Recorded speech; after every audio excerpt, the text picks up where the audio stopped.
अस्सलाम वालेकुम दोस्तों। मैं उम्मीद करता हूँ कि आप सब खैरियत से होंगे। तो आज मैं आपके सामने जो वीडियो पेश कर रहा हूँ वो थोड़ी-सी ऐसी है कि जो शायद आप अ, मेरे चैनल पे एक्सपेक्ट ना कर रहे हों। लेकिन मुझे लगता है कि शायद ये बताना बहुत ज़रूरी है, चूँकि मैं भी इस पूरे प्रोसेस से गुज़रा हूँ। अ, बहुत सारे लोगों का ये सवाल होता है कि भई ऑस्ट्रेलियन या कैनेडियन इमिग्रेशन किस तरह अप्लाई करें? तो देखें, मेरी आपको हमेशा से एडवाइस है कि इस पे थोड़ी रिसर्च कर लें। इन तमाम ममालिक ने इमिग्रेशन बहुत आसान बनाई हुई है। बस उसमें आपको मेहनत ये करनी होती है कि आपने भी क्वालिफ़िकेशन, उसके अलावा अपनी इंग्लिश इसके ऊपर काम करना होता है। तो अगर आप 6 महीने लगकर अपनी तमाम चीज़ों के ऊपर काम करेंगे तो आप एटलीस्ट अप्लाई कर सकते हैं। फिर किस्मत है कि वो जवाब आता है नहीं आता। तो ऑस्ट्रेलियन इमिग्रेशन को लेकर भी बहुत सारे खौफ क्रिएट किया जाता है कि नहीं जी, पता नहीं इसमें क्या-क्या डॉक्यूमेंट होते हैं और पता नहीं किस तरह से अप्लाई होता है। तो मैंने जब इस पे खुद तहकीक स्टार्ट की, तो मुझे पता लगा कि ये इतना मुश्किल काम है नहीं। अलबत्ता जो अगर आप किसी एजेंट के ज़रिए से करवाएँगे तो एजेंट तो यकीनन देखिए वो खौफ से ही कमा रहा है। ये तो बिल्कुल वही बात है जिस तरह फेयर एंड लवली के ज़रिए से फेयर एंड लवली कमाती है आपके रंग को लेकर। तो इसी तरह एजेंट कमाता है आपके खौफ को लेकर। तो वो आपको यही बताता है नहीं ये बहुत मुश्किल है, मेरे अलावा कर नहीं सकता, मैं आपको सही चीज़ बताऊँगा, ऐसा कुछ भी नहीं है। हर प्रोसेस को इस तरह ही बनाया गया है कि उसे आम आदमी या जिसको थोड़े बहुत भी नॉलेज है तो वो उसको कर सकता है। तो अगर आपने ऑस्ट्रेलियन इमिग्रेशन के लिए अप्लाई करना है तो उसमें सिंपल आपने करना ये है कि आपने गूगल पे जाके लिखना है कि ऑस्ट्रेलियन इमिग्रेशन पॉइंट्स कैलकुलेटर। उसके अलावा आपके पास फ़ौरन से ये वेबसाइट खुल जाएगी, सही है? अब आप एसईओ के ज़रिए से देख सकते हैं तमाम वेबसाइट को छोड़ के आपने सिर्फ़ इसके ऊपर जाना है क्योंकि ये ऑफ़िशियल वेबसाइट है। होम अफ़ेयर की वेबसाइट है, गवर्नमेंट ऑफ ऑस्ट्रेलिया की है। आप इसके ऊपर जाएँगे,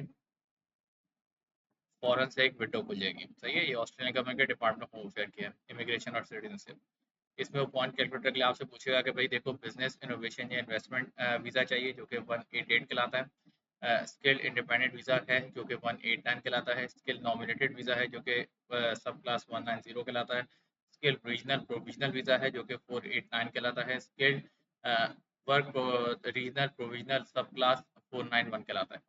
मैं चूँकि स्किल्ड इंडिपेंडेंट वीज़ा सब क्लास 189 के लिए अप्लाई कर रहा हूँ तो मैं इस पे क्लिक करूँगा। उसके बाद एक और विंडो खुल जाएगी, सही है? अब ये पूछा कि स्किल इंडिपेंडेंट वीज़ा सब क्लास, पॉइंट टेबल उसने आपको बता दिए। अब उसने मुझसे क्या पूछ रहा है कि आप किस एज बैंड के अंदर हैं? तो मैंने लिख दिया कि भाई मैं हूँ 33 से 40 के दरमियान में। अब वो मुझसे पूछ रहे हैं कि इंग्लिश लैंग्वेज की क्या रिक्वायरमेंट है? इंग्लिश लैंग्वेज में उसने मुझे 3 चीज़ें बता दी, कॉम्पिटेंट, प्रोफिशिएंट, सुपीरियर इंग्लिश। तो मैं कह देता हूँ कि जी मेरा प्रोफिशिएंट इंग्लिश है। अब ना इसके अंदर ये एक चीज़ बहुत याद रखिएगा कि अगर आप कॉन्फिडेंट करेंगे तो आपके 0 पॉइंट्स हैं, प्रोफिशिएंट करेंगे तो 10 पॉइंट्स हैं, सुपीरियर करेंगे तो 20 पॉइंट्स हैं। ये मैं आपको आगे जाके दिखाऊँगा। उसके अलावा अब आपसे पूछ रहा है कि skilled employment experience, overseas skilled employment यानी ऑस्ट्रेलिया से बाहर आपका कितना एक्सपीरियंस है? तो मेरा जो है वो एटलीस्ट 8 ईयर है या उससे ज़्यादा ही है। ऑस्ट्रेलियन स्किल्ड एम्प्लॉयमेंट, ऑस्ट्रेलिया के अंदर आपकी कोई एम्प्लॉयमेंट है? नहीं, मेरा कोई एम्प्लॉयमेंट नहीं है तो ये लेस देन 1 ईयर है। What is your highest education qualification? तो मेरी जो है वो बैचलर्स है, मैं बैचलर से क्लिक करूँगा जिसका जो है वो डॉक्टरेट है या जिसने जो है वो कोई ऐसी ऐसा स्किल नॉमिनेशन के लिए कोई क्वालिफिकेशन या कोई ऐसी की हुई है जो कि बहुत एक्सेप्टेबल है तो वो उसको मेंशन कर सकता है। मैंने बैचलर्स किया, बैचलर्स करूँगा। अब Australian study requirement. Do you have at least one degree, diploma, or trade qualification from an Australian education that meet the Australian study requirement?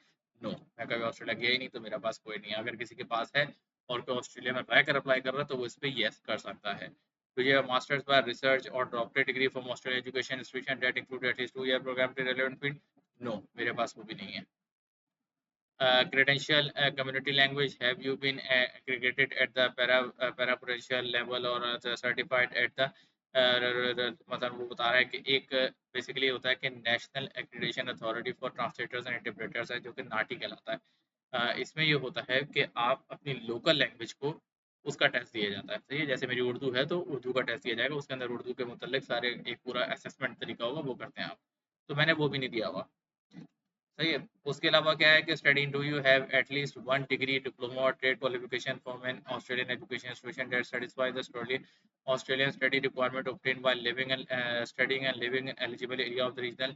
नहीं, मेरे पास वो भी नहीं है। सही है। अब आपका क्या है कि पार्टनर स्किल आ गया, select the relevant partner skills qualification.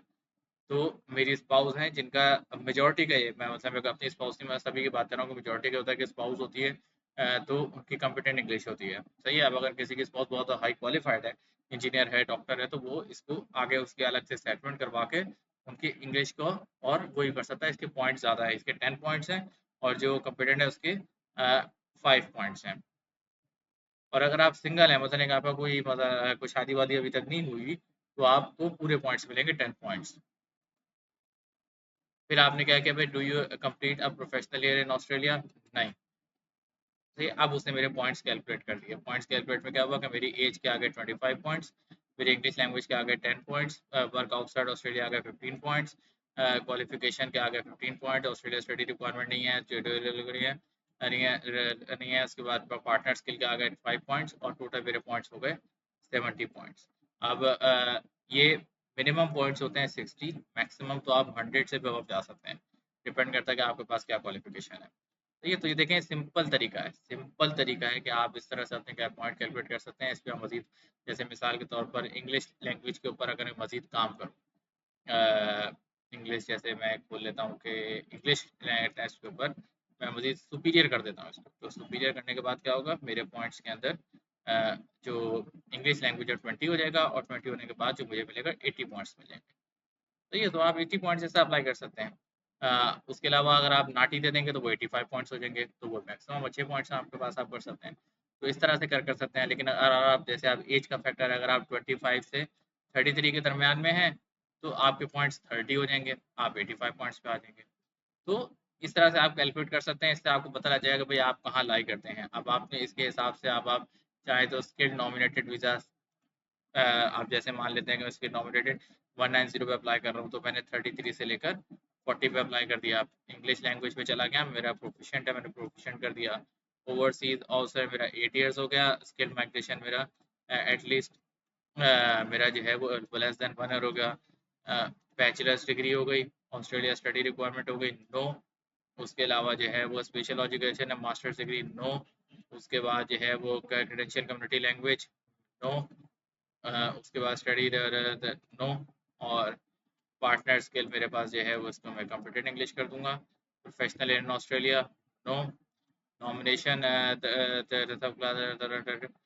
Not been withdrawn, nomination have you been invited, no.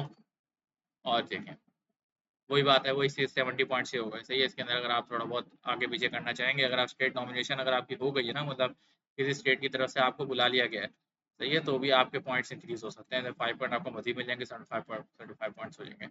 तो this is how you can just आप अप्लाई कर सकते हैं। ये कोई इतना मुश्किल काम नहीं है। पॉइंट्स कैलकुलेटर आप इस हिसाब से यूज़ कर सकते हैं। आपकी ऑफिशियल वेबसाइट है और आप वैलिडेट कर सकते हैं आप कहाँ अप्लाई करते हैं। थोड़ी बहुत मेहनत कीजिए, आप आराम से अप्लाई कर सकते हैं और एक्स्ट्रा एटलीस्ट ऑस्ट्रेलिया का अंदर वीज़ा आपको अप्लाई कर सकते हैं। तो ये छोटी सी वीडियो थी, ये समझाने के लिए थी। अ, तो मेरा उम्मीद है कि आप सबको समझ में आई होगी। तो बस इसको सदका जारिया समझ के जो है वो लाइक और सब्सक्राइब करना ना भूलिएगा। See you in the next video.